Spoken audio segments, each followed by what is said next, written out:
evening, everybody. Good evening out there. How are you today? This is Irene and Joe. Hey. Bringing you another topic. And Yes. the topic for today is what exactly is being submissive? Now, we prayed about it. And again, this is something that God has just laid on our hearts to do. And we just come up with topics that, pertain to us. So we study them, in order to bring it to you. And hopefully whatever we say helps you in some form or fashion. And with all of the topics that we've brought so far, and with this one, and hopefully ones in the future, that we will be able to talk about it on a personal level, how it affects us, how we can do better, how it pertains to what's going on in the world today, and how we live, and then biblically, so hang in there with us. We're going to talk about what exactly is being submissive. All right, let's dig into it. You ready? Yeah, I'm ready. Let's go. All right, now. This is a rough subject for me when it comes to being submissive, because I am Irene, a person who has always been very, very, very, very independent. And I still am, because we can be independent. Did I say independent or did I say dependent? You said independent. Okay. We can be independent and yet still depend on another person, or our husband or our spouse. All right, so we're going to get into that. But let's talk about what being submissive is. And it's not just pertaining to husbands and wives, it's just overall. So being submissive to your husband generally means voluntarily accepting his leadership and support, respecting his point of view, and following his lead in the home, while still retaining your own opinions and dignity. That's important to me. It involves a spirit of support and trust, not blind obedience or lack of personal rights. And this concept is often viewed within the religious framework, which we're going to get into, where it is seen as a choice to honor one's husband, and can be understood as a partnership where both individuals have distinct roles. Now, does that mean that women always have to be submissive to men and men not be submissive to women? No, it's a partnership. It's a partnership, okay? All right, so let's get into this. What happens when you're opposites? You've heard the term opposites attract, right? Mm-hmm. So that phrase actually means, and it is an idiom suggesting that people with different personalities, and we do have totally different personalities, different interests, and we have some of the same interests, but we also have different interests as well, or backgrounds. Our backgrounds are slightly different, are drawn to each other, often finding out complementary traits and finding that they're appealing to the other person, right? Yeah. Would you say that we're opposite? Yeah, we're definitely opposites. Oh. But it works for us. It does work for us. Yeah. So I'll just tell you a little bit about us here. So I'm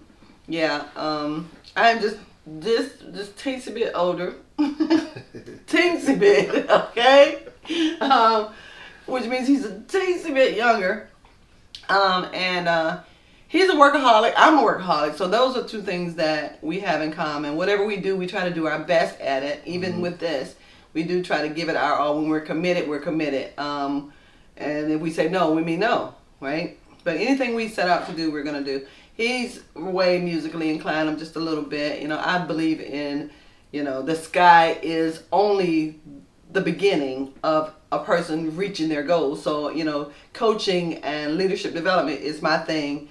I support him. He supports me. Yeah. We both like children. We both like church. I was going to say we both like people.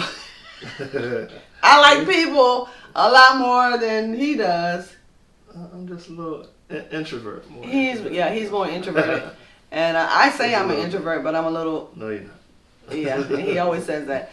I'm a little bit more outgoing with my introvertedness because I can get up in front of a crowd of people and speak. However, I need to go back somewhere and recharge. I love to be by myself. So that's a little bit about us and how we are opposite. Mm-hmm. But it works for us, like he's saying. So, in the Bible, it says in Ephesians 5:22 and 25, and I'm coming from the English Standard Version, Ephesians 5:22 and 25. Or is it?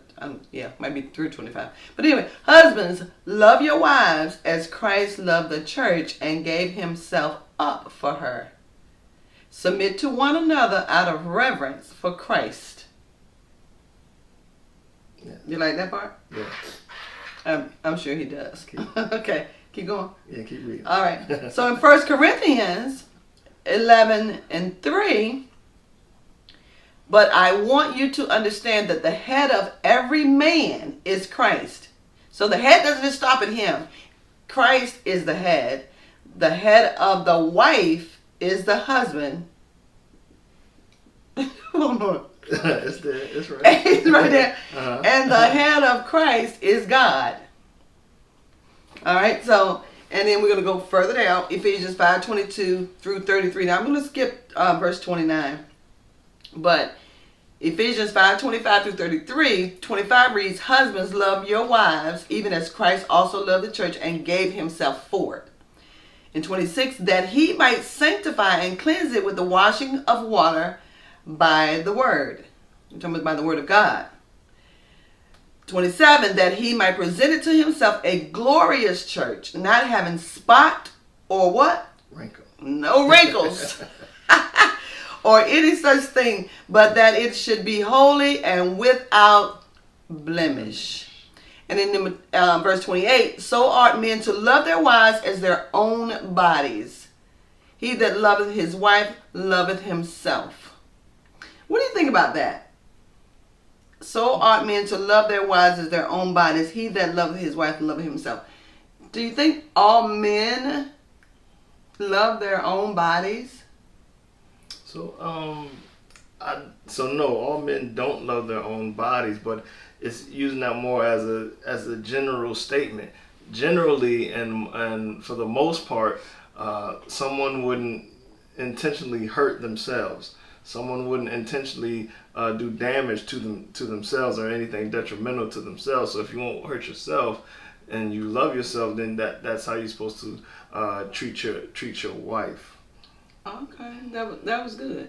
That was good. So I guess if you would hurt yourself, then you probably would hurt your wife. Or if you don't love yourself, then you're probably not gonna love your wife. Right. All right, thank you. That was good. Okay. And I think in that passage it was saying love your wife as Christ loved the church. Now Christ loved the church because the church was sacred. Christ loved the church because the church was sacred. So if as a woman, if as a wife, you don't carry yourself as someone sacred, if you don't respect yourself, and you out here for the streets, so to speak, then it's going to be hard for your husband to love you as Christ loved the church. I like that. So, husbands, if you love your wives, and you see that they're going out with all of this showing and all of that showing, what if I did that? What would you say? It won't be no you doing that. So we ain't gotta go there. I ain't that submissive now. I am. First of all, I'm not gonna dress like that.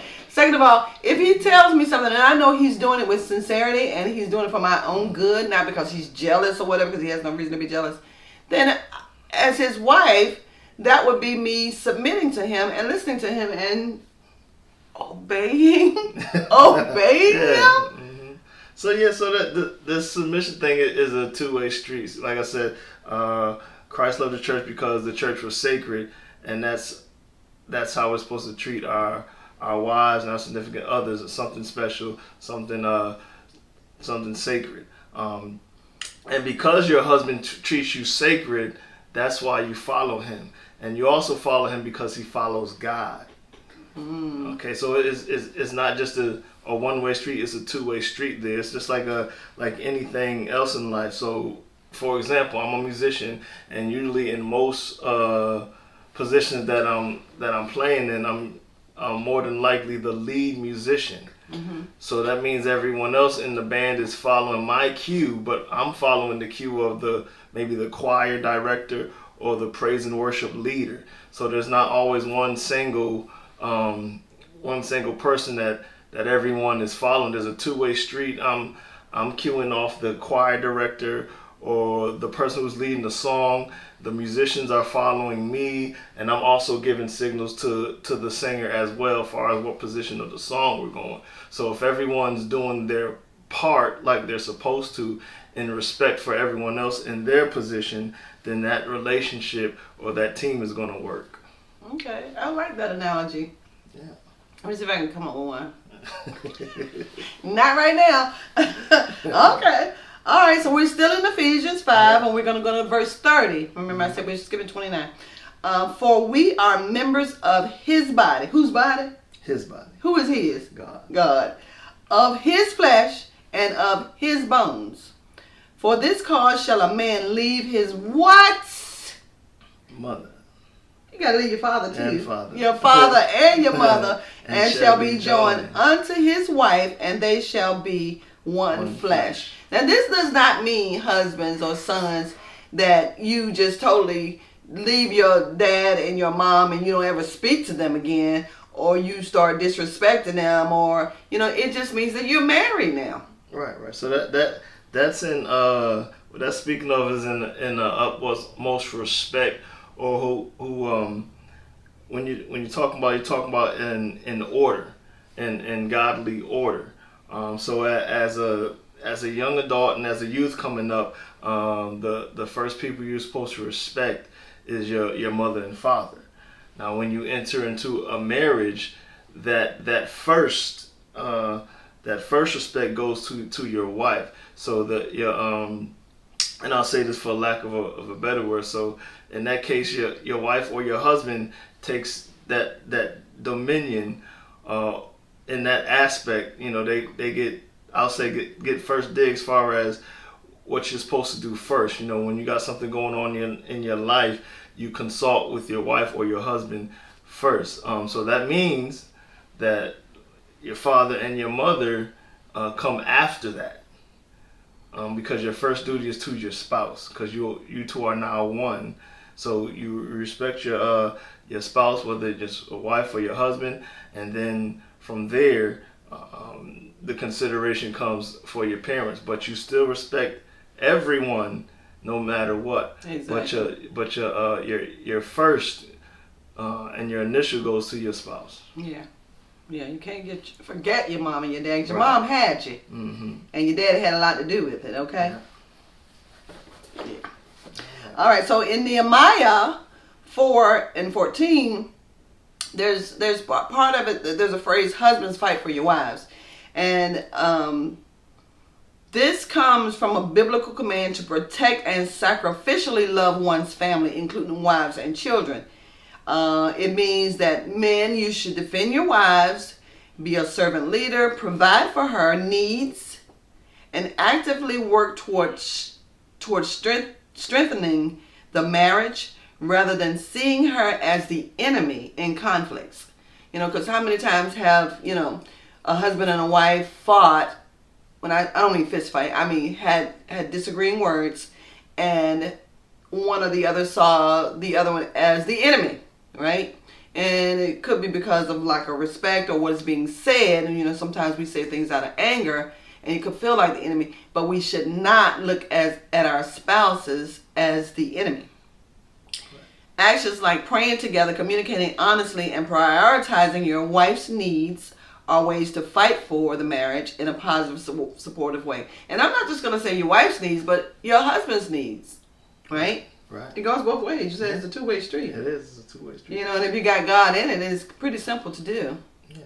So in that sense, so you're not always going to see eye to eye, on whatever it is you have going on, but you as a couple, as a union, have to come to a agreed unanimous decision on whatever it is, on whatever the topic is. So that means at sometimes you may need to digress, and your spouse, you may need to go take this decision more so in your spouse's direction, and vice versa. They may need to digress sometimes. You won't always have the last say, and even as the man, you won't always have the last decision in whatever it is you two are working on. Being the head of the household doesn't mean that you're the boss and you call all the shots, but you're more there as the guiding rudder. You're guiding the ship. So with your guidance, even in disagreement, you have to guide the ship in the right way. Mm-hmm. I like that guy. You like to use stuff. That's pretty good. Where you be getting this stuff from? I'm smart. Oh, I'm smarter. But the guiding rudder, I like that. And it doesn't have anything to do with finances, like the husband makes more money or the wife makes more money. This is all about, just being submissive to who is the head. And when you're the head, you have to be of sound mind. You just have to be of sound mind. So and even as the head, so the wife follows the husband as the husband follows God. So even when you don't think you're wrong, if you're following God, God will convict you in that situation. And in the end, you will correct your decision, which may not be what you were thinking, but God will convict you to guide you in the right in the right direction, in the right decision. Yep, that word God keeps coming up. All right. So, let's talk about serving and protecting. A husband's role is to serve and protect, not to rule or boss over his wife. I'll say that again. Not to rule or boss over his wife. This means taking a mindset of protection and prioritizing her, right? So it may be like a church. I'm gonna use this because this is one for me. You ready? No. He ain't never ready for what might come out of my mouth. So, there's a church service in the morning, there's another church service, and then there's on Tuesday night there's a church service, and Wednesday night there's a church service. But we already got on the calendar that we have something going on where I got to go to church. There is such thing as too much church. There is such thing as I gotta go to work, I gotta go to work, I gotta go to work, I gotta go to work, right? I get this overtime. No, there's too much. You have to have a balance. So I think I have to disagree with you, not on the majority of what you said, but on when you said balance. Uh-huh. So there's no real way to balance everything in life. Something's gonna requires more of your attention. Me. Yes. So it could be spouse or home life requires more of your attention at that time. Sometimes if you're a leader in ministry at that time, that may require more of your time, more of your energy, but it's not supposed to last that way. It's not supposed to continue that way. So you got to be able to decipher, okay, today I need to put more time towards this at the home. Today I need to put more time at work to accomplish these tasks. So I don't necessarily agree with there being a balance, because if there was a balance in everything, I don't think we would be totally happy people all the time because everything is balanced. But there's sometimes you got to put more energy and more time into certain things. So you can't necessarily balance it for it to be right, because if everything got your even amount of time and even amount of energy, something is still going to go without. Well, I didn't really say it has to be even. I just said it has to be balanced. I mean, it could be 40-60, it could be 30-70, as long as you all agree with it. Right. So that's my balance. Okay. Yeah, it ain't got to be 50-50. Okay. You okay? I got you. All right. And also, I mean, I can't go to work with him, and he can't do it. He doesn't do what I do. I don't do what he does. Church, if you feel like he's spending too much time at church, go to church with him. Or go to church with her. Yeah. And put the TVs record the game now, so you can come home and rewind. Yeah, yeah. Whatever you do, you can do more of together. Right. So there's your balance right there. Okay. All right. Be a team, right? Be a team. Instead of fighting against each other, a husband and wife should stand together against external and internal struggles. The fight is for the health of the marriage itself. Now, when I say external, what am I talking? You got any ideas? Say it again. And instead of fighting against each other, a husband and wife should stand together against external and internal struggles. So external meaning things outside of the relationship, outside of the marriage that may hinder what you guys got going on. And even things that are inside the marriage, which may come to some personal things that you need to deal with personally. Because even though you are one, you're still you. You were still you before you got married. You still had your issues, and you still brought your issues over to the relationship. So sometimes you gotta deal with those things, even when you're dealing with relationship things. Because you are a team as a couple, and in a team, everyone doesn't play the same position.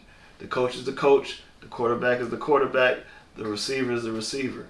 The receiver can't be the coach, the quarterback can't be the receiver, the coach can't be the quarterback. Everyone has to play their role, or else you don't need two people throwing the ball at the same time. Exactly. So allow your spouse or your significant other to do what they're supposed to do in the relationship, and you do what you're supposed to do in the relationship. Mm-hmm. And keep people out of your relationships. Yeah. All right. Yeah, absolutely.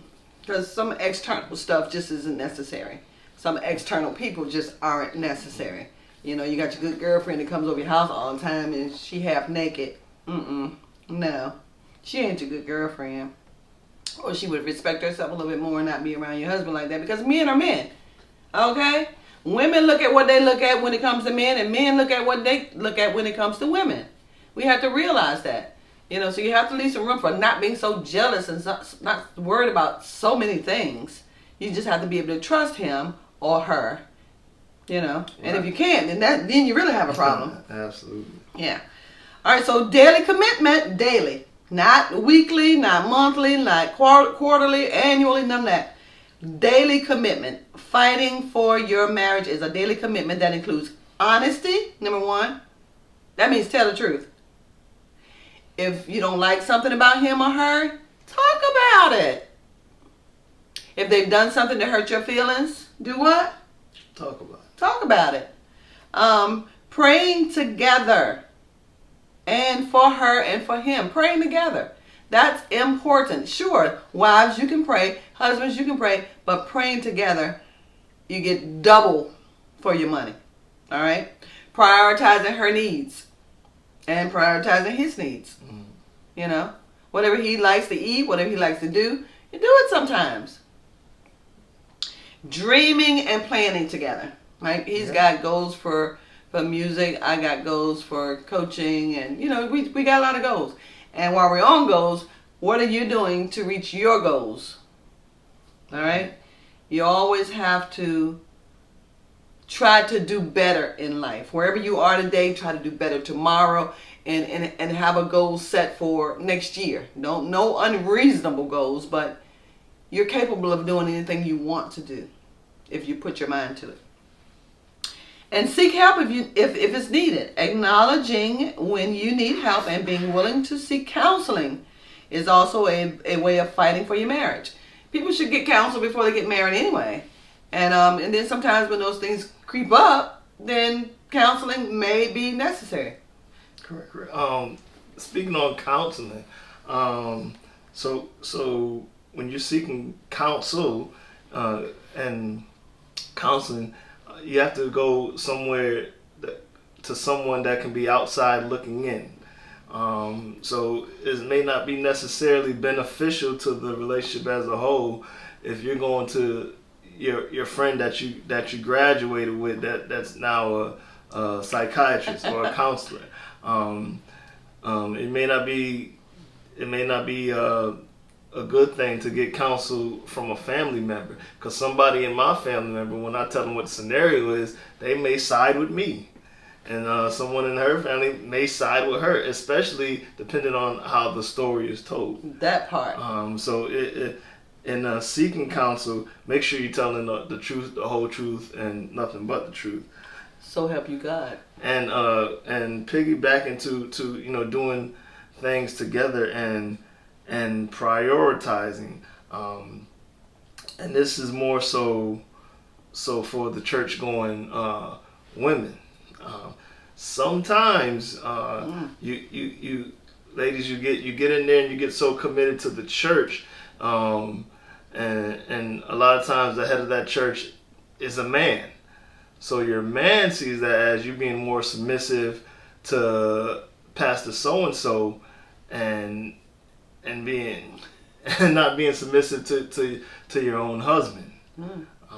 And that's part of the cause in today's society why a lot of men don't go to church, because I know we see church as a church, and we go there for our spiritual needs, but it's also a business. And a man as a leader, when it comes to spending money, he's going to click on that switch in his head, and he's going to dial up the numbers and say, well, you giving the church this, that, and the third, and we got things going on here, and I don't see where that money that you're giving to the church is not only is it not benefiting us, but I don't see where it's benefiting the church, because the average man that's going to work and providing for his family, providing for a household, can tell when funds are going where they're supposed to, and a lot of times, or not going where they're supposed to. And a lot of times, that's what causes the friction in the relationship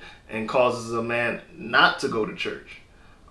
So make sure you prioritize your relationship as you're trying to prioritize God in your relationship.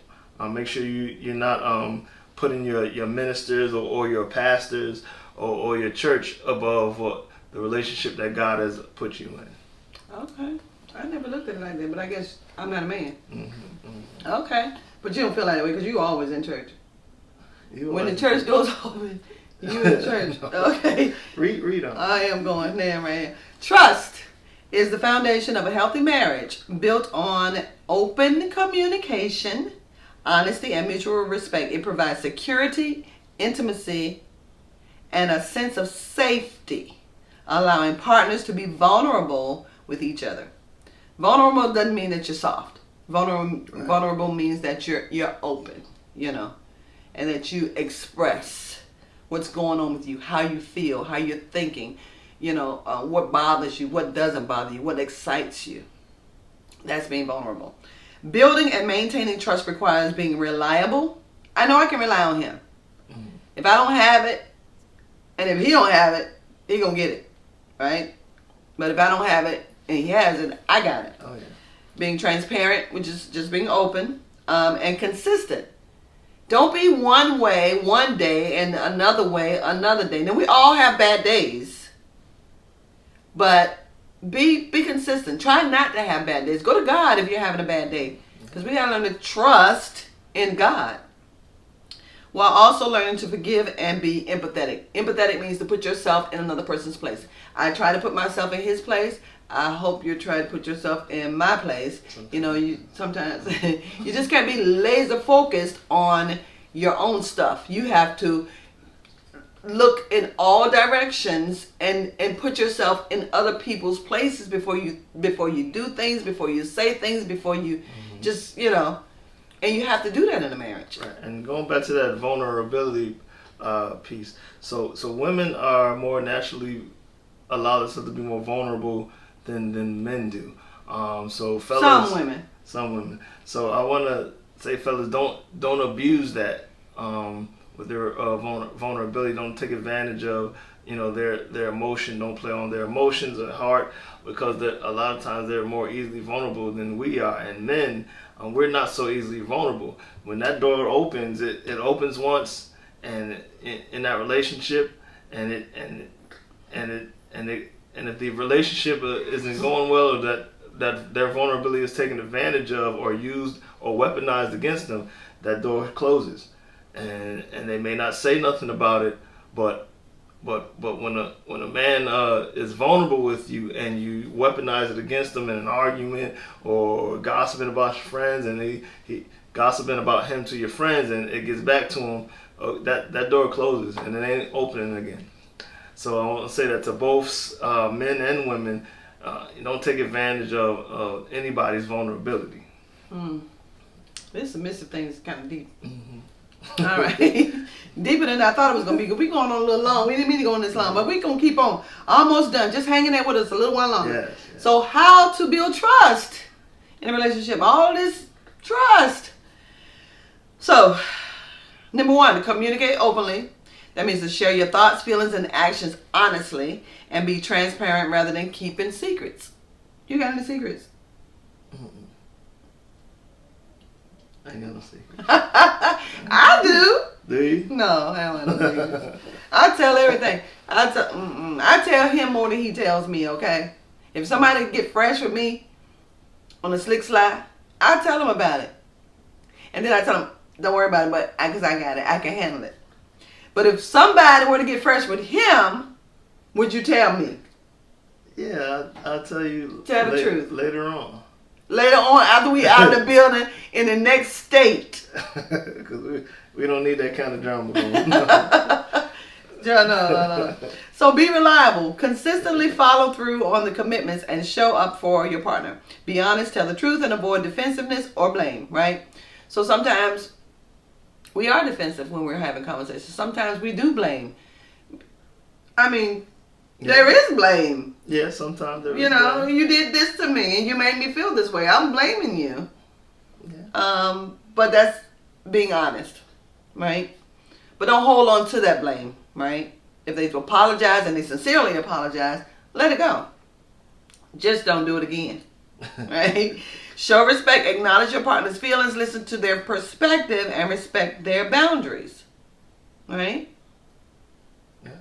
You can stop me whenever you want.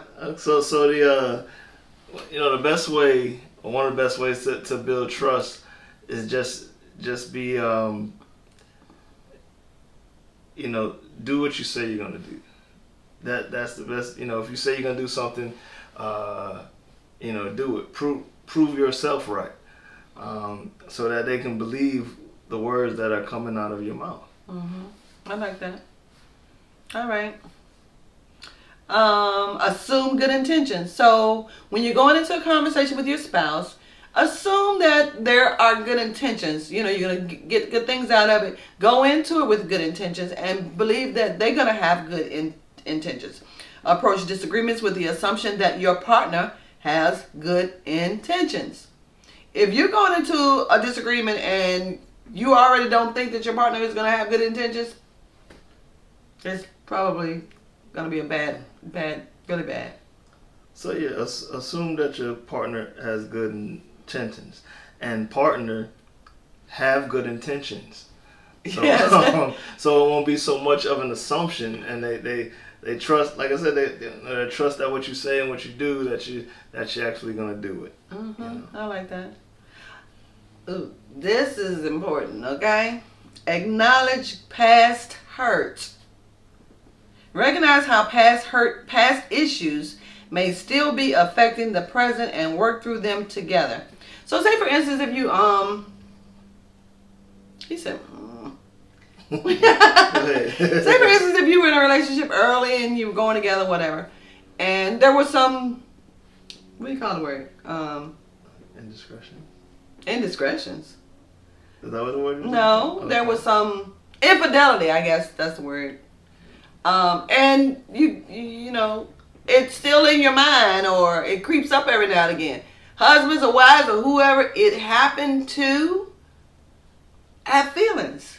And sometimes those feelings are still there. They may have forgiven you, but the least little thing could probably bring it back up. So the person on the other end who did it just realized that it was you who hurt the person. They're trying to get over it, but it's something that has crept up that, just brought it back to remembrance.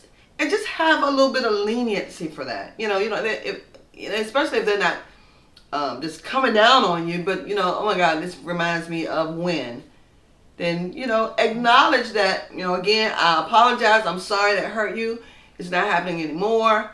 And, just have some reassurance going on there. So you got to acknowledge past hurt. And in those situations, as the person that performed the infidelity or indiscretions, whatever the situation may have, you got to realize that you did that. You caused that. So that, there'll be situations in relationships where you just got to take that on the shoulder.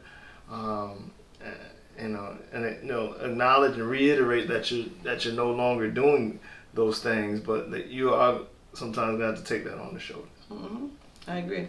All right, and the last thing is rebuilding trust. Rebuilding trust. Acknowledge the breach, whatever it was. Take responsibility for your actions and offer a sincere apology. Sincere apology, not just a half apology or, okay, let me apologize, because that's what my mother and my father taught me to do when I was growing up. If I did something wrong, say I was sorry. Don't just say you're sorry. Know the meaning of I'm sorry. I apologize. Really mean it. Be transparent. Be completely open and honest about your thoughts, feelings, and actions to help rebuild transparency. Because all of this, at this point, if something happens, you are rebuilding. So your spouse, getting back to what it is. Let me see, what is it? What exactly is being submissive? You can have a person or persons in a relationship who were submissive at the very beginning, but if something happened, now you're going to have to rebuild all of that trust back. Right? So be transparent. Be completely open and honest about your feelings, your thoughts, and your actions to help rebuild transparency. Be patient. Understand that rebuilding trust takes time and commitment from both partners. Not just one, but both. Seek help. Couples counseling can be beneficial when the trust has been severely broken, and both partners are committed to rebuild it. There's no need to go get counseling if you just got one person that wants to do it and the other one does not. Focus on actions. Demonstrate through your behavior that you are trustworthy and committed to the relationship. All of these things, and you can expound on them, will get you back to being submissive again in your relationship. And it may take a little hard work, but have confidence in the rebuilding, because you can't rebuild something that wasn't built before. So if you did it before, you can do it again. You may have to use some new tools because you diminished what was already there. So you're gonna have to put in some extra time. You're gonna have to do some additional things to rebuild the confidence, to rebuild the relationship. But it can be done. Mm-hmm. It definitely can be done. And a relationship, when you have a relationship, say a relationship is a wood fence with no holes, but then you start shooting bullets through that hole, or you start drilling, and you don't repair those holes are still there. All right? The holes are still there. Air's going to come through them. Rain's going to drip through the holes. Anything can get in. So in order to fill the holes or to rebuild that fence, you either have to take it down and rebuild it, or you have to fill in those holes to rebuild it. Yeah. All right? And that's with anything in life.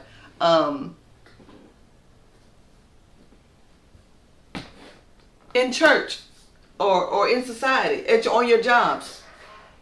Submissiveness doesn't just stop at this husband and wife thing. Right. It's with leaders. It's with your pastors. It's with your manager. Sometimes you have to submit to their authority because they're in that position for a reason. Now, if they mishandle their authority, that's one thing. But if we learn how to be submissive in all walks of life, it would be easy in a marriage. Yeah. So yeah. Again.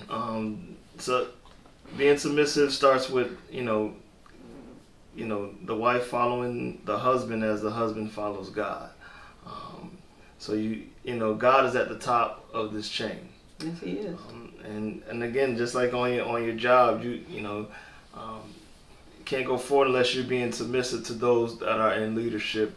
And just like in a relationship, if that person is wrong, then you go to their higher ups and you try to you correct it. You acknowledge that they're in the wrong, whether it's at work or at church or in your relationship, and you work it out from there.